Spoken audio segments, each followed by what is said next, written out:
చక్కని మాట 17వ వచనం చూస్తే, యెహోవాను నీ చేతికి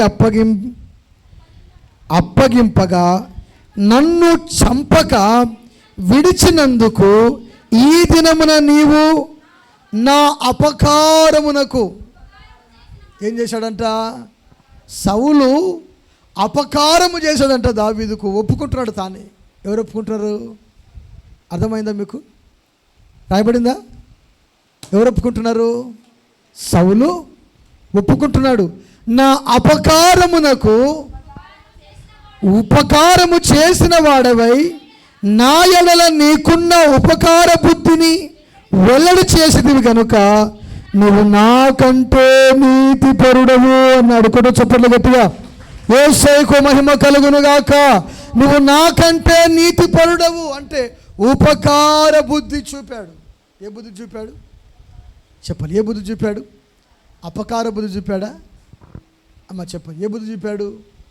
నువ్వు ఏ బుద్ధి చూపుతున్నావు? సూర్యుడు అస్తమించేంత వరకే నీ కోపము. సౌలు కోపము చంపడానికి ప్రయత్నం చేస్తూ ఉంది. అంటే ఈ లోక ప్రేమ అంతేనేమో. అందుకే అయ్యగారు పాడతారు కదా, రాళ్ళు రువ్వి చంప చూచే లోక ప్రేమ, రమ్మని చేతులు చాచే తండ్రి ప్రేమ, పతితము చీపొమ్మన్నది లోక ప్రేమ, అమ్మ రమ్మన్నది తండ్రి ప్రేమ. ఏ ప్రేమ కావాలి ఓ సోదర, నీకు ఏ ప్రేమ కావాలి ఓ చెల్లులా? ఏ ప్రేమ కావాలి ఓ సోదర, నీకు ఏ ప్రేమ కావాలి ఓ సోదరి? యేసు ప్రేమ పవిత్ర ప్రేమ, పాపిని రక్షించే పరిశుద్ధ ప్రేమ, పాపిని రక్షించే పరిశుద్ధ ప్రేమ, యేసు ప్రేమ. ఆమేన్. అపకారమునకు ఉపకారము చేసి ఉపకార బుద్ధి చాటు చెప్పి సౌలు కంటే నీతిమంతునిగా తీర్చబడిన దావీదు యొక్క బుద్ధి ఎలా ఉందో చూడండి. దావీదుది ఉపకారము చేసే బుద్ధి. ఎవరి బుద్ధి? పలకరే. ఏదో పాస్టర్ గారు ఈరోజు నాకేం అర్థం కాకుంది, ఇట్లా ఇంత కఠినంగా ఉంటే నేను ఉండలేను. అవునా? ఇంత కఠినంగా అంటే నేను ఉండలేను. కోపం అని కొంచెం ఉండాలా? అపకారమునకు ఉపకార బుద్ధి. ఉపకార బుద్ధి గమనించాలి. దేవుడు నీ జీవితంలో ఎన్నో ఉపకారములు దేవుడు నీ జీవితంలో చేస్తూ వచ్చాడు. ఒకటి. రెండోది, దేవుడు తన సేవకుని యొక్క ప్రార్థన ద్వారా, ఎవరి ప్రార్థన ద్వారా చెప్పాలి? ఎవరి ప్రార్థన ద్వారా? సేవకుని ఒక అవసరానికి యూజ్ అండ్ త్రో మాదిరిగా వాడుకోకూడదు. మీకు అర్థమైందా? ఇప్పుడు టిష్యూ పేపర్లు ఉంటాయా ఉండవా? పేపర్ కాగితాలు ఉంటాయి కదా, ప్లేటు తుడుచుకోవడానికి, చేయి తుడుచుకోవడానికి స్టైల్గా ఫంక్షన్లో పెడతారుగా. టిష్యూ పేపర్ అంటారు దాన్ని. టిష్యూ పేపరా? టిష్యూ. ఆ పేపర్ ఏం చేస్తారు? దాన్ని మొత్తం అంటే వాడుకొని వదిలేసేది. కర్చీఫ్ అనుకోండి, ఉత్తుకొని మరలా జోబులో పెట్టుకుంటాం, బ్యాగులో పెట్టుకుంటాం. అవునా కదా? ఈ టిష్యూ పేపర్ అలా కాదు.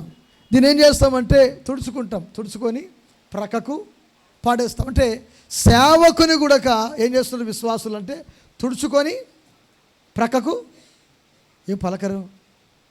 సేవకుని ప్రార్థన కూడా ప్రక్కకు నెట్టేసేవాళ్ళు. ఏం మనోహర్, నిజమా కాదా? సేవకుడు చేసిన ప్రార్థన, కన్నీటి ప్రార్థన, ఉపవాస ప్రార్థనలు అన్నీ మర్చిపోయి, అంటే మానవుని యొక్క నైజమా? క్రైస్తవుని యొక్క నైజమా?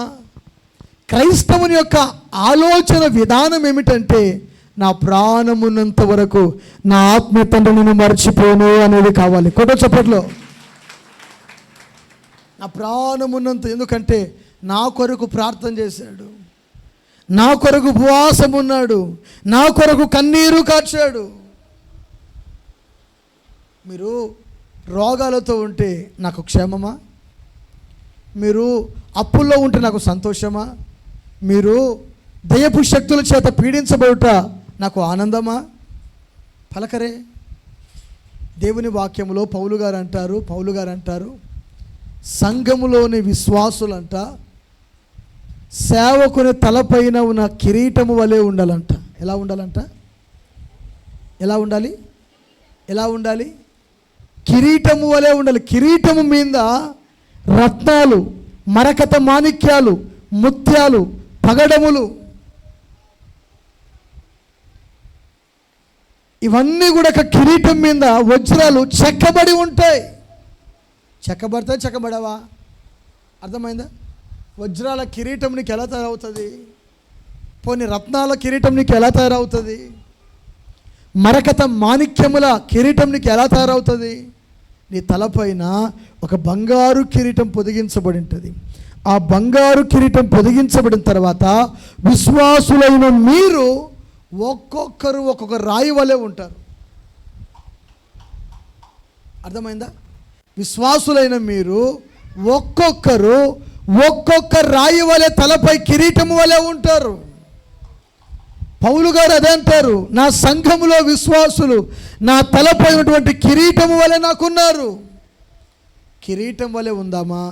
ముళ్ళ కిరీటం వలె ఉందామా? పలకరే.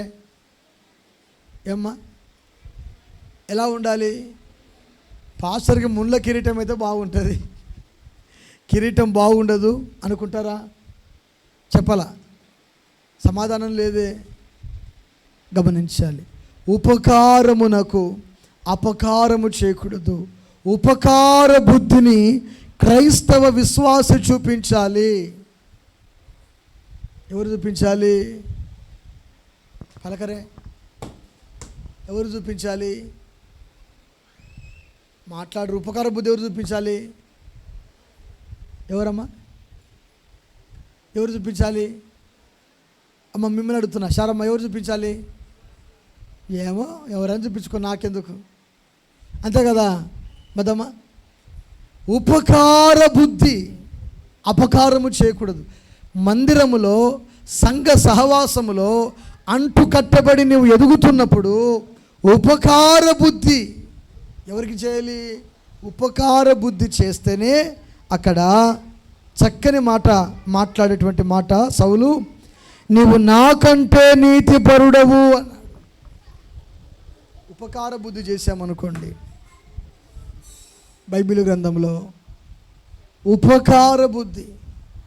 ఇప్పుడు జక్కయ్య ఉన్నాడు, ఏయ్ ఎందుకు మీరు తిరుగుతున్నారు, కూర్చోండి, కూర్చోవాలా.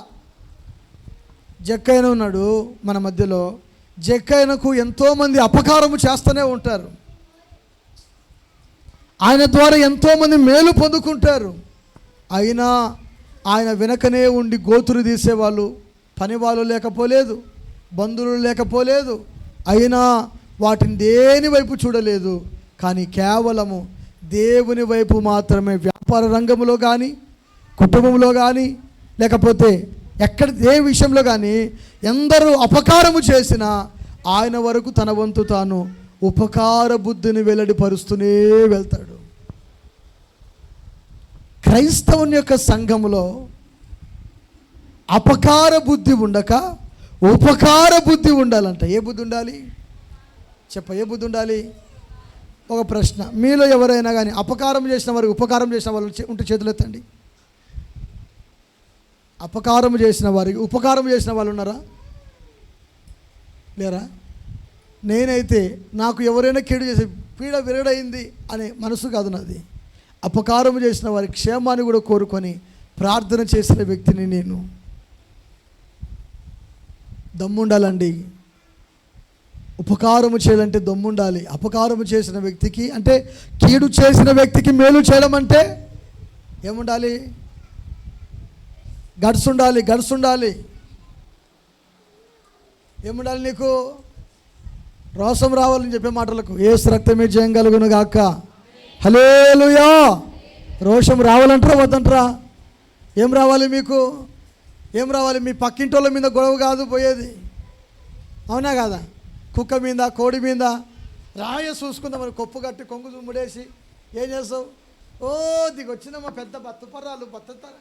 ఎన్ని మాటలు తుట్టుతో మాట్లాడుతూనే ఉంటారు, ఎన్ని మాటలు. అసలు ఉపకార బుద్ధి అంటే ఏంటిది అంటే, వాళ్ళు కిడు చేస్తున్నా చూడక సొలొమొక, నువ్వు నీళ్ళు చల్లుతున్నావు కదా అక్క, నీకు నిండు వందనాలు, దేవుడు నిన్ను దీవించును గాక అంటే చాలు ఆమెకు లోపల నరాలు కట్ అయిపోతుంటాయి. ఏం తెలుసా మీకు ఈ విషయము? తెలుసా మీకు ఈ విషయము? నన్ను వాడు కొట్టాడు, చంప మీద కొట్టాడు, దేవుడిని దీవించును గాక అన్నాడు, ఇంకా కోపం వచ్చింది. అంటే మాట్లాడే మాట దేవుడిని దీవించును గాక అంటే తెగిపోతాయి. మీకు తెలియదు ఆ మాటలు. కోపం వచ్చినప్పుడు ఆశీర్వాదం వచ్చిన దేవుని యొక్క మాట మీరు ఉచ్చరించి మాట్లాడండి. మాట్లాడతారా మీరు? కొడుకులను తిట్టడమే, కోడలను తిట్టడమే, కూతుర్లను తిట్టడమే, అవునా కదా? అందరిని తిట్టి తిట్టి తిట్టి తిట్టి ఏమవుతావు? లాస్ట్కి నీవే భ్రష్టురాలు అయిపోతావు, భ్రష్టుడవైపోతావు. పరిశుద్ధత నీలో ఉండదు, చివరికి ఆత్మీయత నీలో ఉండదు, వినయ విధేయత నీలో ఉండదు. మనం మాట్లాడుతున్న ప్రతి మాటకు మనల్ని మనమే అపవిత్రమైపోతామేమో. పౌలు గారు ఒక మాట అంటారండి, ఇంతమందికి బోధించి లాస్ట్కి నేను భ్రష్టుడనైపోతానేమో అంటాడు. ఎందుకన్నావయ్యా ఈ మాట అని కొంచెం చదువుకుంటూ వస్తే ఆయన అంటాడు, గద్దించాను, ఖండించాను, బుద్ధి చెప్పాను, గద్దించిన పాపమేమో అనే ఉద్దేశంతో ఈ మాట మాట్లాడుతున్నాడు. గద్దించిన, ఏయ్ బుద్ధి ఉందా లేదా? సున్నము కొట్టిన గోడ దేవుడు నిన్ను కొట్టును అంటాడు కోపం వచ్చినప్పుడు. క్రైస్తవ సంఘములో కూడా మీరు ఎలా ఉండాలంటే దేవుడు ఒక క్రైస్తవ విశ్వాసాన్ని స్థిరపరిచేది, బలపరిచేది ఏ విధంగా అంటే, అపకారమునకు ఉపకార బుద్ధి చూపినప్పుడు. స్తోత్రం చెప్దామని చేతుల పైకెత్తి మరోసారి చెప్పండి. ఉపకార బుద్ధి చూపినప్పుడు. లేదనుకోండి, మనం నోరుతోడిగా ఇష్టం వచ్చినట్టు బూతులు మాట్లాడామనుకోండి, బూతులు మాట్లాడినా అయ్యా వినాలి, నా వైపు చూడాలి, బూతులు మాట్లాడినా ఏ మనుషురా నువ్వు అని మాట్లాడినా కానీ చూడండి, మాటలు వల్గర్గా మాట్లాడామనుకోండి, అతని వ్యక్తి యొక్క హృదయంలో నువ్వు ఏమైపోతావంటే ప్రేమను కోల్పోతావు. ఏం కోల్పోతావు? ఇప్పుడు అతని హృదయంలో నేను ప్రేమను సంపాదించుకోవాలి, కానీ ప్రేమను నేను ఎప్పుడు కూడా కోల్పోకూడదు. అవునంటారా కాదంటారా? పలకరే. ఎదుటివారి హృదయంలో నువ్వు ప్రేమను సంపాదించుకోవాలంటే నీ సంభాషణ ఉప్పు వేసినట్లు రుచిగా ఉండాలి. సౌలు యొక్క సంభాషణ కానీ, సౌలు యొక్క కోపము కానీ అది చల్లారదు. చంపడానికి వెళ్తున్నాడు. చివరికి మార్పు చెందిన తర్వాత, ఎప్పుడు అమ్మ వింటున్నారా? ఎప్పుడు మార్పు చెందిన తర్వాత అంటున్నాడు, అయ్యా నా అపకారమునకు నీవు ఉపకారము అన్నాడు. స్తోత్రం కలుగునుగాక. అంటే కీడుకు ప్రతి కీడు చేయక నీవు మేలే చేసావు అన్నాడు. ఎవరన్నారు ఈ మాట? సౌలు దావీదు అంటున్నాడు, కీడుకు ప్రతి కీడు చేయక మేలు చేశావు. పాడుకున్నాం కదా, ఎన్నో ఎన్నో మేలులు చేశావయ్యా నిన్నే. పాట వరకేనా మనం ఉండేది? గణపరుతును యేసయ్యా. దేవుడు ఎన్నో మేలు చేశాడు, మేలులను ఎప్పటికి కూడా నువ్వు మర్చిపోకూడదు. చూడండి, కొంతమంది వర్షం పడుతుందని ప్రార్థనకు రారు, రాత్రి కట్టలు మండుకోలేదని, బురద ఉందని. ఎందుకో బురద ఉంది వర్షం పడుతుందని పని పోకుండా ఉంటావా? చెప్పాలా మహేష్ అన్న? నిజమా కదా? వర్షం పడుతుంది డ్యూటీ పోకుండా ఉంటావా? ఏం చేస్తావు? హెల్త్ బాగాలేకుంటే దానికి మనం ఏం చేయలేం, రెస్ట్ కావాల్సిందే, డ్యూటీకి సెలవు పెట్టేస్తావు. వర్షం పడుతుంది డ్యూటీ మానుకుంటావా? భోజనం మానుకుంటారా? నా వైపు చూడాలి. భోజనం మానుకుంటారా? వర్షం పడుతుందని మార్కెట్కి వెళ్ళకుండా, షాపింగ్ చేయకుండా ఉంటారా? పెళ్ళి జరుగుతుంది వర్షంలో, పెళ్ళి చేయకుండా ఉంటారా? ఏమద్దమ్మా, వర్షం పడుతుంది, పెళ్ళి మానుకుంటావా? ఈరోజు వర్షం పడుతుంది, రేపు చేయొచ్చులే, ఏం చిట్టమ్మా మానుకుంటారా మీరు? ఏం చేస్తున్నావు నువ్వు? వర్షం పడుతుంది అయ్యా, పొయ్యిలో కట్టెలు మండలేదు, నీళ్ళు మండలేదు. నీళ్ళు ఎందుకు మండుతుంది చెప్పు? కట్టెలు మండుతాయి కానీ కట్టెలు అంటుకోలేదు. ఓ కొలాయి నీళ్ళు రాలేదు, నువ్వు ఉద్యోగం మానుకున్నావా? పలకరే ఏమ్మా, నీళ్ళు రాలేదని ఉద్యోగం మానుకున్నావా? డ్యూటీ పోకుండా ఉన్నావా? మరి ఎన్ని రోజులకు వచ్చినావు నువ్వు? డ్యూటీ మానుకున్నావా? వ్యాపారం మానుకున్నావా? ఉద్యోగం మానుకున్నావా? అందరూ అడుగుతున్నా, నేను మిమ్మల్ని అందరూ అడుగుతున్నా. నా వైపు చూస్తారు ఎందుకు? కింది కాదు, నా వైపు చూడండి. దేవుని స్తోత్రం కలుగును గాక.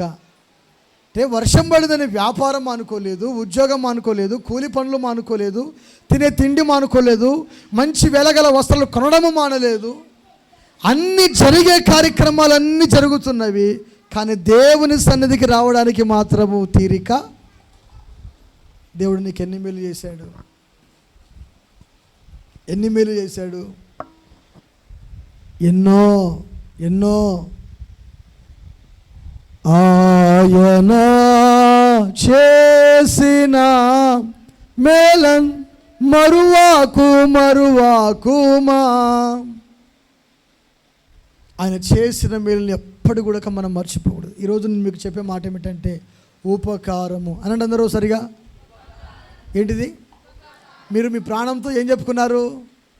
నా ప్రాణమా ఆయన చేసిన ఉపకారములలో అన్నీ మర్చిపో. ఆయన చేసిన ఉపకారములలో దేనిని మరువకు. కుటుంబాన్ని, పిల్లలను, సంతానమును, చేతి నిండగా పని, కంటి నిండగా నిద్ర, కడుపు నిండగా ఆహారము, ఒంటి నిండగా ఆరోగ్యము దేవుడు నీకు ఇచ్చినప్పుడు మర్చిపోకుండా ఆయన సన్నిధిలో 10వ భాగము నమ్మకంగా తీసుకురావాలి. నువ్వు తీసుకొద్దామంటారా వద్దంటారా? పలకరే. 10వ భాగము నమ్మకంగా తీసుకురావాలి. నిన్ను ఆశీర్వదించిన దేవునికి నిన్ను ఏమిచ్చి, నిన్ను వర్ధిల్లింప చేసిన దేవునికి నిన్ను ఏమిచ్చినారు నువ్వు తీర్చుకోవాలి. ఉద్యోగాలు లేక, వ్యాపారం లేక, కూలి పనులు దొరకక, రోడ్ల మీద కట్టకాడ ఆర్ఎస్ రోడ్లో ఎంతోమంది వెనుకొస్తుంటారు తట్టలు నెత్తన పెట్టుకొని. అయ్యో ఈరోజు పని జరగలేదే, నేను నా భార్యను, నా పిల్లలను, నా భర్తను నేను ఎలా పోషించుకోవాలని ఏడ్చుకుంటూ వచ్చేటువంటి తల్లిదండ్రులు ఎంతోమంది లేకపోలేదు. ఆర్ఎస్ రోడ్లో నేను ఊకే జస్ట్ ఫోన్ వస్తుంటే ఫోన్ మాట్లాడదామని బండి దగ్గర నిలబడి ఫోన్ మాట్లాడుతూ ఉంటే నా బండి చుట్టూకు కమ్ముకున్నారు. నాకు భయం వేసింది.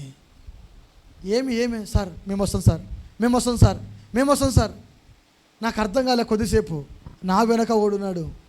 ఇది పని వాళ్ళ అడ్డా, లేబర్ అంటే కూలి పని చేసుకునే వాళ్ళ అడ్డా, కార్మికులు నిలిచి ఉండే స్థలం.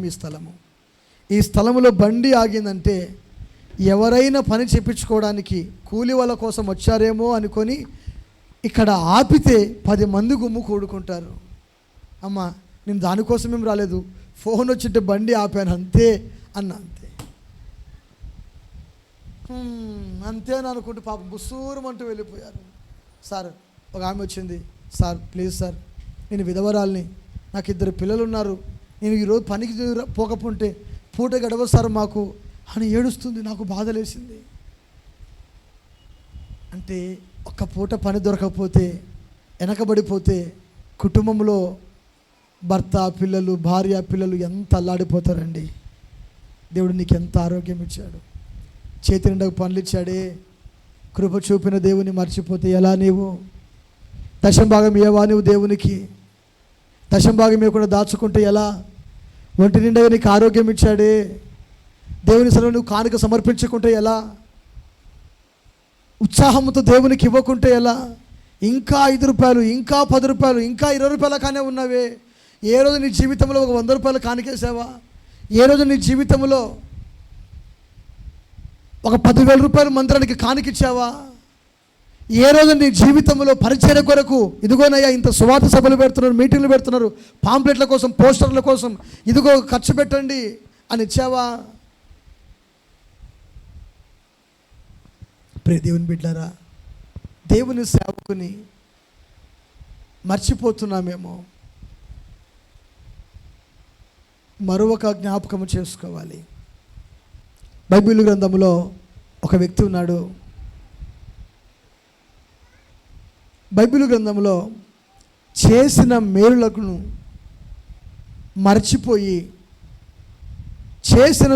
మర్చిపోయి చివరికి ఇశ్రాయేలు ప్రజల యొక్క మైండ్ వేరే విగ్రహారాధన తట్టు త్రిప్పి తన కుటుంబం మీదకి శాపం తెచ్చుకున్నాడు. ఆయన పేరు యరొబాము. అహియా అనబడిన ప్రవక్త రెహబాము సొలొమోను కుమారుని తర్వాత రాజుగా అభిషేకించడానికి సొలొమోను కుమారుడైన రెహబాము తర్వాత యరొబామును సొలొమోను దగ్గర పనివాడిని దేవుడు రాజుగా అభిషేకం చేస్తే వాడు చేసిన పని ఏమిటంటే దేవుడు చేసిన మేలును మర్చిపోయి విగ్రహారాధన తట్టు త్రిప్పాడు ప్రజలను. చివరికి తన ఒక్కడే కుమారుడు, ఆ కుమారుడు కాయలగలిగి చావు బ్రతుకుల మధ్యలో ఉన్నాడు. అయ్యా నా వైపు చూడాలి. ఒకడే కుమారుడు కాయలగలిగి చావు బ్రతుకుల మధ్యలో ఉన్నాడు. భూత వైద్యము, నాటు వైద్యాలు, ఆ రోజుల్లో వైద్యాలు ఏవేవి కావాలో అన్ని వైద్యాలు చూపించుకున్నాడు. కానీ అతను బాగు కాలేదు. తన భార్యని పిలిచి అంటున్నాడు, యరొబాము రాజు అప్పటికి ఇశ్రాయేలులకు, ఇదిగో ఏమే పలానా చోట అహియా అనబడిన ఒక ప్రవక్త ఉంటాడు. ఆయన ఒకప్పుడు నన్ను రాజుగా అభిషేకించాడు, ఇశ్రాయేలుకు నువ్వు రాజు అవుతావని చెప్పాడు ఆయన.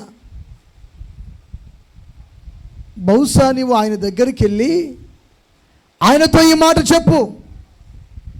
మారు వేషం వేసుకుని వెళ్ళి, నా కొడుకు కాయలగలిగి ఉన్నాడయ్యా, ఏమి చేస్తే బాగుంటుంది, ఎందుకు జరిగింది అని కనుక్కొని విచారణ చేసి కనుక్కొని రా అని చెప్పేసి భార్యను మారు వేషము వేసి పంపిస్తాడు.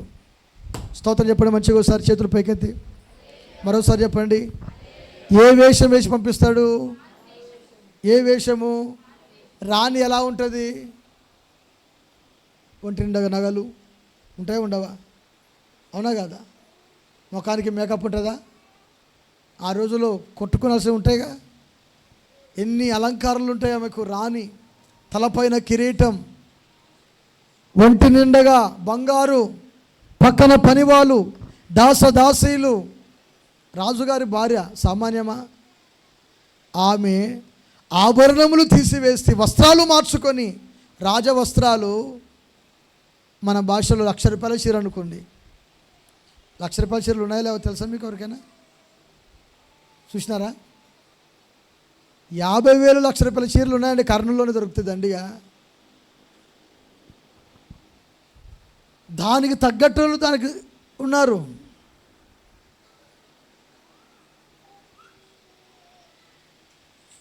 వారి స్థాయికి మించి వారి స్థాయికి తగ్గట్టు వారు కట్టుకుంటారు. ఇప్పుడు మీరైనా కానీ మీ స్థాయికి తగ్గట్టు మీరు వస్త్రాలు కట్టుకుంటారా, కట్టుకోరా? ఇప్పుడు మీరు నెలకు 30,000 సంపాదిస్తారు అనుకోండి, భార్య భర్తలు కలిసి 30,000 తగినట్లుగా ఓ 2,000 3,000 రూపాయల లోపే ఏదైనా ఒక చీర కొనుక్కోవడానికి స్త్రీలు తప్పుగా అనుకోదండి ఇష్టపడతారు. పురుషులు కూడా ఒక 2,000 3,000 బట్టలు తీసుకోగలుగుతారు. లేదు ఇంకా తక్కువ పని జరుగుతున్నాడు, ప్లాట్ఫారం మీద ఏదైనా కానీ అంటే సర్దుకొని పోతాడు. ఒక 300 చీరలు 500 చీరలతోనే సర్దుకొని పోయేటువంటి కుటుంబాలు కూడా లేకపోలేదు. ఉద్యోగస్తులు వారి స్థాయికి తగ్గట్టు వారు కొనుక్కుంటారు. చూడండి, ఉద్యోగస్తులు అనుకోండి, ఒక 50,000 జీతం వచ్చింది అనుకోండి, ఎంత? ఒక 5,000 చీర పెద్ద లెక్కన? అలాగరే 5,000 చీర పెద్ద లెక్కన? దేవునికి ఇవ్వం మనం. 5,000 చీర పోతే పోని ఎంత అవుతుంది? అటు 2 చీరలు కొనుక్కున్నాం అనుకో, 10,000 పోతాయి. ఇంకా 30,000 ఇంట్లో ఉంటే 40,000 జీతం అనుకో, 50,000 జీతం అనుకో, ₹1,00,000 జీతం అనుకోండి. వాడు మంచి పాయింట్, వాడు మామూలుగా కంపెనీ పాయింట్లు వేస్తారు. వాడు అనకూడదు, ఆ వ్యక్తి, ఆమె కానీ ఆ వ్యక్తి కానీ మంచి బట్టలు వేస్తారు. ఒక షర్టు పాయింట్ తక్కువ అనుకున్నా కానీ 20,000 నుండి 30,000 దాకా ఉంటాయి ₹1,00,000 జీతగానికి. ఉంటాయి ఉండవా? ఏమంటే రిచ్ ఇక్కడ కొనుక్కోడు.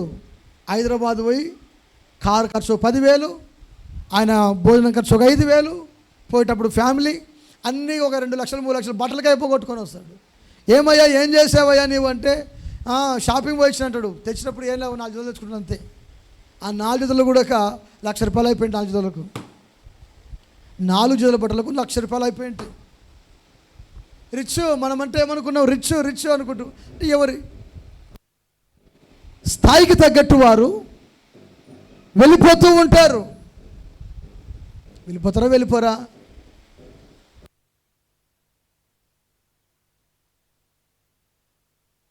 దేవునికి స్తోత్రం కలుగునుగాక. చేతులు పైకి చెప్పండి, హల్లెలూయా. ఆ లాస్ట్ పంచు పూర్తి పెంచు, ఆ లాస్ట్ ఇవే 2 పెంచు. హల్లెలూయా. ఎవరి స్థాయికి తగ్గట్టు వాళ్ళు ఉంటారు. కొంచెం తగ్గించిన కానీ జరిగినటువంటి పరిణామము, రాజ్య వస్త్రాలు అంటే రాణి వస్త్రాలు తీసివేసి మారు వేషం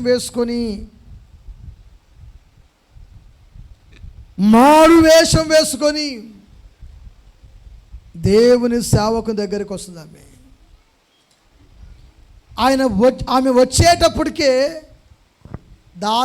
ఆమె దారి పట్టింది అంతే. ఎక్కడికి?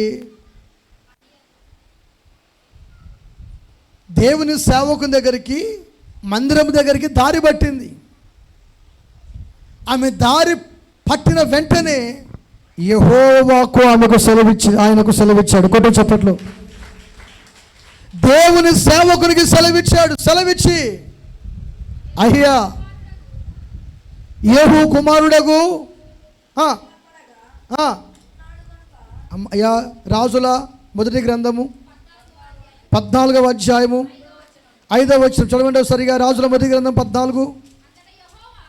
అంతటా యెహోవా మాట్లాడుచు అహియాతో సెలవిచ్చినదేమనగా, మాట్లాడుచు యరొబాము కుమారుడు కాయలగా ఉన్నాడు గనుక అతని గూర్చి నీ చేత విచారించుటకై యరొబాము భార్య వచ్చుచున్నది. ఆమె మారు వేషము వేసుకొని మరి ఎక్కుతైనట్లుగా నీ యొద్దకు. ఇప్పుడు చూసేవాడు ఊకుంటాడా అండి? ఆయనకు కళ్ళు లేవా? దేవుడు గుడ్డోడా? ఆయనకు కళ్ళు ఉన్నాయి, ఆయన చూస్తున్నాడు.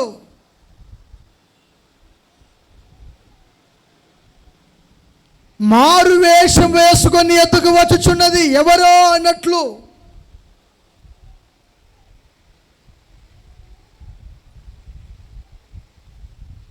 ఆమెతో నువ్వు సెలవివ్వాల్సిన మాట చదవాలి.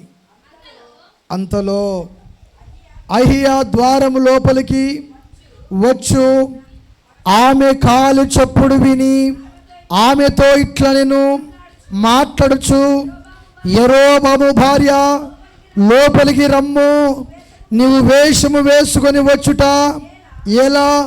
కఠినమైన మాటలు నీకు నేను చెప్పాలని నాకు దేవుని చేత ఆజ్ఞాపింపబడి ఉన్నది. నీవు వెళ్ళి యరొబాముతో చెప్పవలసినదేమనగా, మాట్లాడుచు ఇశ్రాయేలీయుల దేవుడైన యెహోవా ఈ ప్రకారము సెలవిచ్చుచున్నాడు. మాట్లాడుచు, నేను నిన్ను జన్మలో నుండి తీసి హెచ్చింపచేసి ఇశ్రాయేలు వారును నా జనుల మీద నిన్ను అధికారిగా నియమించాను. ఇక్కడ ఆగుదాం నాన్న, తర్వాత చదువుకున్నాడు. అక్కడంతా కూడా అతనికి ఎన్నో మేలు రాజుల మొదటి గ్రంథము 14వ అధ్యాయం 5, 6, 7 వచనాల్లో ఎన్నో మేళ్ళు నేను చేశాను కానీ నా మాట వారు వినలేదు. అంటే ఉపకారములు మర్చిపోయిరి. ఏం మర్చిపోయారు? మేలులను మర్చిపోయారు. ముగిస్తున్నా నేను. మేలులను మర్చిపోయారు కనుక మరువక నువ్వేం చేయాలి? జ్ఞాపకం ఉంచుకోవాలి. హల్లెలూయా. ఏం చేయాలి? నువ్వు మరువక జ్ఞాపకం ఉంచుకోవాలి. మర్చిపోయాడు. అందుకే తన కుటుంబము పెంట కుప్ప వలె ఊర్చి అవతల వేయబడిందని దేవుని వాక్యములో అదే అధ్యాయంలో మనకు కనబడుతుంది. గమనించండి చాలు తల్లి, గమనించండి. అపకారమునకు ఉపకార బుద్ధి చేసిన దావీదు వలె మనమందరము ఉందుముగాక. ఆమేన్ చెప్పండి బిగ్గరగా. హల్లెలూయా. బైబిల్ గ్రంథంలో యేసుక్రీస్తు ప్రభువారు మాట్లాడేటువంటి మాట మత్తయి సువార్త 6వ అధ్యాయము, క్షమించాలి 5వ అధ్యాయం, మత్తయి సువార్త 5వ అధ్యాయం 43, 44 నుంచి చదువుకుంటూ కొంచెం ముందుకెళ్దాం. నీ పొరుగువాని ప్రేమించి నీ శత్రువుని ద్వేషించుమని చెప్పిన మాట మీరు విన్నారు కదా. నేను మీతో చెప్పినది ఏమనగా, బాగా 44వ వచనం చదవాలి. మత్తయి సువార్త 5వ అధ్యాయము 44వ వచనంలో నేను మీతో చెప్పినది ఏమనగా, మీరు పరలోకమందున మీ తండ్రికి కుమారులై ఉండునట్లు మీ శత్రువులను ప్రేమించుడి, మిమ్మును హింసించు వారి కొరకు ప్రార్థన చేయుడి. ఆయన చెడ్డవారి మీదను మంచివారి మీదను తన సూర్యుని ఉదయింపచేసి నీతిమంతుల మీదను అనీతిమంతుల మీదను వర్షము కురిపించుచున్నాడు. మీరు మిమ్మును ప్రేమించు వారినే ప్రేమించిన యెడల మీకు ఏమి ఆశీర్వాదము కలుగుతుంది? సుంకరులు అలాగూ చేయుచున్నారు కదా. మీ సహోదరులకు మాత్రము వందనము చేసిన యెడల మీరు ఎక్కువ చేయుచున్నదేమి? అన్యజనులు అలాగూ చేయుచున్నారు కదా. మీ పరలోకపు తండ్రి పరిపూర్ణుడు గనుక మీరును పరిపూర్ణులు కావాలి. కొట్టు చెప్పండి గట్టిగా. నీ తండ్రి ఏమై ఉన్నాడు? పరిపూర్ణుడై ఉన్నాడు. నీ తండ్రికి మీరు కుమారులు కుమార్తెలు కావాలంటే మీరేం చేయాలి? అక్కడ అంటున్నాడు, మీ తండ్రికి మీరు కుమారులై ఉండునట్లు మీ శత్రువులు మీరేం చేయాలి? లేదు, పగబెట్టుకోవాలి. ఎన్ని సంవత్సరాలు పగబెట్టుకోవాలి? ఏళ్ళు చివరికి వీని తరం పోతుంది. ఈమె వాని కొడుకు ఈసం పోస్తుంది. అట్టరా అట్టరా ఆయన కూడా వానికి విషం పోస్తాడు, ఆమెకు విషం పోస్తుంది. పిల్లలకు ఇద్దరికి, కొడుకు అని కూతురు కానీ అట్టరా మన విషయంలో అట్టరా, మనమంటే అట్టరా. అన్నింటినీ సహించుకుంటూ నీ ఎదుట ఒకటి ఉందండి, నీతి కిరీటం అంట. నీ ఎదుట ఉంచబడిన ఆ కిరీటం వైపే ఓపికతో పరిగెత్తాలంట. కొట్టు చెప్పండి గట్టిగా. నీవు ఎప్పుడైతే ఓపికతో పరిగెత్తుతావో ఆ కిరీటము నీ సొంతం అవుతుంది. అంతేగాని ఇంకా నేను మాట్లాడను పాస్టర్ గారు, ఆమె అన్న మాటలు సామాన్యంగా ఉన్నాయా? ఎన్ని మాటలు మాడుతున్నాం మనము? ఆయన అన్న మాటలు సామాన్యంగా ఉన్నాయా? ఆమె మాటలు, కడుపున పుట్టిన నీ తల్లిని, నీ అక్కను, నీ చెల్లిని, నీ తమ్ముని, నీ వదినను, నీ బామార్దిని నువ్వు పలకరియవే. దేవుని ప్రేమ ఎలా పొందుకోగలుగుతావు? ఆయనకేమిలే మస్తు చెప్తాడు అంటే పరలోకపు తండ్రికి నువ్వు కుమారుడవు కాలేవు, కుమార్తెవు నీవు కాలేవు. స్తోత్రం చెప్పండి మంచి చేతుల పైకెత్తి. మరోసారి చెప్పండి, ఎవరి కుమారుడు కావాలి, ఎవరి కుమార్తె కావాలి? పరలోకపు తండ్రికి నువ్వు కుమారుడవేనా, నువ్వు కుమార్తెవేనా? నువ్వేం చేయాలి? ప్రేమను సంపాదించుకోవాలి. హల్లెలూయా.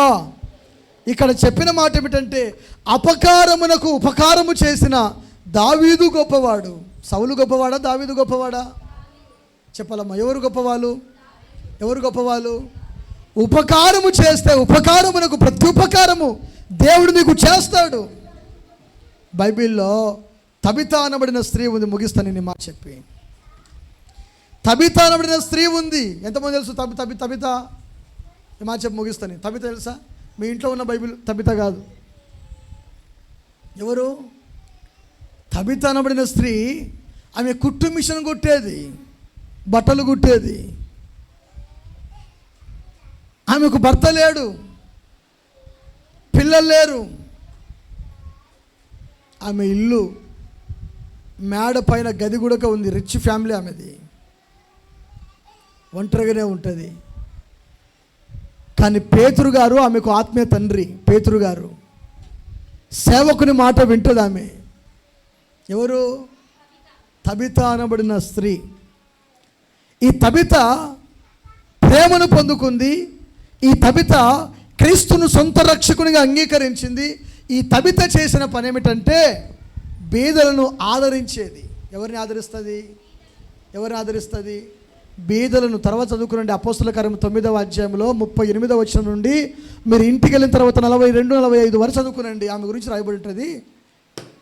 ఈ తబిత కుట్టు మిషన్ కుట్టేది.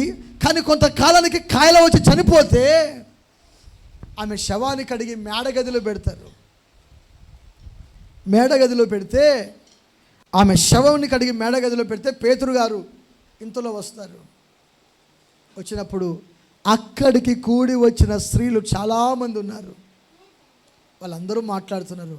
అమ్మ అయ్యా పేతురు గారు తబిత మా దగ్గర ఉన్నప్పుడు ఆమె ఎన్నో ఉపకారములు చేసింది. ఎన్నో చేసిందా చేయలేదా? బీదల్ని కనకరించిందా కనకరించలేదా? ఆమె కుట్టేది మిషన్నే, టైలరింగ్ పని. ఈ టైలరింగ్ పనిలో నీకేం చెప్పాను నేను? కూర్చో. ఈ టైలరింగ్ పనిలో ఆమె చేసిన పని ఏమిటంటే బీదలను ఆదరించేటువంటి తత్వము ఆమెలో ఉంది. బీదలను ఎవరిని ఆదరించే తత్వము? చెప్పు, ఎవరిని ఆదరించే తత్వము? బీదలను ఆదరించేది. తల్లిదండ్రులు లేని వారిని, విధవరాన్లను అందరూ కూడా పరామర్శించేదని అక్కడ మనము 40-42 చదవండి ఒకసారిగా మాటను. పేతురు దానిపైన చదువు తల్లి. 39 చదువు. అక్కడికి చేరినప్పుడు వారు మేడగదిలోనికి విధవరండ్లను వచ్చి ఏడ్చుచు దోర్క అనబడిన తబిత తమతో కూడా ఉన్నప్పుడు కుట్టిన అంగీలను వస్త్రములను చూపుచు అతని ఎదుట నిలిచిరి. అంటే ఆమె చేసిన ఉపకారములను బట్టి సేవకునికి సాక్ష్యం ఇస్తున్నారు. అయ్యా ఆమె మంచి విశ్వాసురాలు, సంఘాన్ని విడిచిపెట్టలేదు, సహవాసాన్ని విడిచిపెట్టలేదు, గంటకో సంఘం, రోజుకో సంఘం, నెలకో మందిరం మారలేదు ఆమె. అయ్యా ఆమె చేసిన భక్తి, ఆమె చేసిన ప్రేమ, ఆమె చేసిన త్యాగము అంతో ఇంతో కాదు. దోర్క అనబడిన స్త్రీ ఉపకారము చేసింది. ఏం చేసింది ఆమె? ఇప్పుడు రండి. నా ప్రాణమా యెహోవాను సన్నుతించుము, నా అంతరంగమున సమస్తమా యెహోవాను సన్నుతించుము. ఆయన చేసిన ఉపకారములలో, చెప్పాలి, అందరూ చెప్పాలి, ఆయన చేసిన ఉపకారములలో దేనిని కూడా మరువకూడదు. ఉపకారము చేసిన వ్యక్తుల్లో యోసేపు ఉన్నాడు. ఉపకారము చేసిన వ్యక్తుల్లో దావీదు ఉన్నాడు. యేసయ్య కూడా కదే అంటున్నాడు ఉపకారము చేయమని. ఆ ఉపకారము చేసి పరలోకపు ప్రతిఫలమును మీరు పొందుకొందురుగాక. దేవుడు తన పరిశుద్ధ వాక్యము దీవించి ఆశీర్వదించునుగాక. ఆమేన్. అందరము లేచి నిలబడదాం. యాంప్లిఫైర్ బంద్ చేసి మళ్ళీ అండి. అందరము లేచి నిలబడదాం, కానుకలు సమర్పించుకుందాం. యోహానన్న వచ్చి ఒక పాట పాడుతూ ఉండగా కానుకలు సమర్పించు.